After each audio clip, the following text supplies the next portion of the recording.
Channel പോയി. ഇതുകൊണ്ട് തന്നെ പിന്നെ ഫ്രീ ഫയറിൻ്റെ പാർട്ട്ണർ പ്രോഗ്രാമൊന്നും എടുത്തു കളഞ്ഞു. ഓക്കെ, സോ ഇന്നെ പാവം വിളിച്ചിട്ടുണ്ടായിരുന്നു. മോഡറേറ്റർ പാവം വിളിച്ചിട്ട് എന്നോട് പറഞ്ഞു എനിക്ക് 2 ദിവസം ടൈം. ഞാൻ പറഞ്ഞു 2 ദിവസം ടൈം വേണമെന്ന് പറഞ്ഞു. ആ 2 ദിവസത്തിൽ ഞാൻ 250K സബ്സ്ക്രൈബേഴ്സ് ഉണ്ടാക്കണം ഈ ഒരു ചാനലിൽ. ഒന്നില്ലെങ്കിൽ കിക്ക് ചെയ്യേണ്ടി വരും, അല്ലാന്നുണ്ടെങ്കിൽ ഈ ആയിട്ട് തന്നെ ഗ്രൂപ്പിൽ നിന്ന് ഇറങ്ങേണ്ടി വരുമെന്ന് പറഞ്ഞു. സോ ഞാൻ ടൈം ചോദിച്ചു. സോ ഓൻ അങ്ങനെ പറഞ്ഞിട്ട് പോയ ടൈമിൽ എനിക്ക് തിരിച്ചൊന്ന് പറയാൻ പോലും ഒരു അവസരം കിട്ടിയില്ല.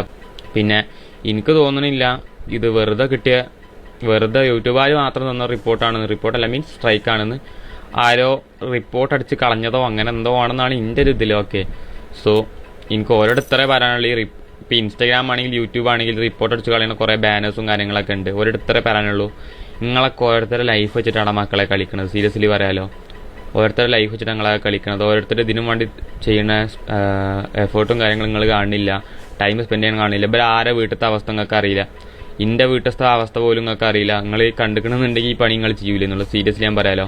ഞാൻ അപ്പോൾ അത്ര വലിയ പുണ്ടാവാനാണെന്നല്ല ഞാൻ പറയണത്, ഞാൻ ഷെഡ് മുമ്പണതല്ല. സീരിയസ്ലി ഞാൻ പറയാം, ഓരോരുത്തർക്ക് ഇതിൻ്റെ ബാക്കിൽ കുറേ പാഷന് കാര്യങ്ങൾ ഇങ്ങനത്തെ കാര്യങ്ങളൊക്കെ ഉണ്ട്. നിങ്ങളൊക്കെ ഓരോരുത്തർ നിങ്ങളൊരു ഫണ്ടിനും വേണ്ടിയിട്ട് നിങ്ങളൊരു മാസ് കാണിക്കാൻ വേണ്ടിയിട്ട് റിപ്പോർട്ട് അടിച്ച് കളയുമ്പോഴും ബാനായി കളയുമ്പോഴും പോണത് ഓരോരുത്തരുടെ ലൈഫും കാര്യങ്ങളാണ്. നിങ്ങളത് ആലോചിക്കുക.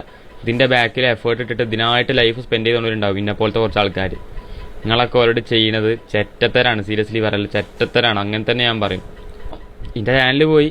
സോ എനിക്കതിൻ്റെ അവസ്ഥ നന്നായിട്ട് അറിയാം. എനിക്ക് ഉറക്കം വരുന്നില്ല, മര്യാദക്ക് വീഡിയോ ചെയ്യാൻ തോന്നുന്നില്ല, ഫുഡ് കഴിക്കാൻ തോന്നുന്നില്ല, ഇങ്ങനത്തെ കണ്ടവാണ്ട്. കാരണം എൻ്റെ 7-8 കൊല്ലത്തെ കഷ്ടപ്പാടാണ് ഒറ്റ മിനിറ്റ് കൊണ്ട് ഇല്ലാതാക്കിയത്. ആരൊക്കെ യൂട്യൂബിനെ കോൺടാക്ട് ചെയ്തു, നോ വേ, കിട്ടാൻ ഒരു വഴിയില്ല എന്നാണ് പറഞ്ഞത്. സോ എനിക്ക് എന്താ ചെയ്യേണ്ടതെന്ന് അറിയില്ല. സോ ഗൈസിൻ്റെ പുതിയ ചാനലിൻ്റെ ലിങ്ക് ഇതാ ഇൻസ്റ്റാഗ്രാമിൻ്റെ ബയോയിലും ഉണ്ട്. അതേപോലെ ഞാൻ എൻ്റെ ബ്രോഡ്കാസ്റ്റ് ചാനലിലും ഇട്ടുണ്ട്. പറ്റുന്നതൊന്ന് കയറുക, സപ്പോർട്ട് ചെയ്യുക, സബ്സ്ക്രൈബ് ചെയ്യാൻ പറ്റുന്നത് സബ്സ്ക്രൈബ് ചെയ്യുക. ഞാൻ നിർബന്ധിക്കുന്നില്ല, നിങ്ങൾക്ക് ഇഷ്ടപ്പെട്ടാൽ മാത്രം. നമുക്ക് നോക്കി നോക്കാം. 250K സബ്സ്ക്രൈബേഴ്സൊന്നും 2 ദിവസം കൊണ്ട് ആക്കാൻ പറ്റും എനിക്ക് തോന്നുന്നില്ല. നമ്മളെ പേര് രജിസ്റ്ററൊന്നും അങ്ങനത്തെ കാര്യങ്ങളൊന്നും അല്ല. പക്ഷേ നമുക്ക് ട്രൈ ചെയ്ത് നോക്കാം, എത്ര ആവും നോക്കി നോക്കാം. So hope you understand my situation. Thank you so much guys. Support പ്രതീക്ഷിക്കുന്നു. ഞാൻ ഇന്ന സീറോന്ന് ഇങ്ങനെ ഒരാളാക്കി മാറ്റിയത് നിങ്ങൾ തന്നെയാണ്. സോ നിങ്ങളുടെ സപ്പോർട്ടാണ് ഈ ടൈമിൽ എനിക്ക് വേണ്ടത്. സോ നമുക്ക് നോക്കി നോക്കാം. ഓക്കെ.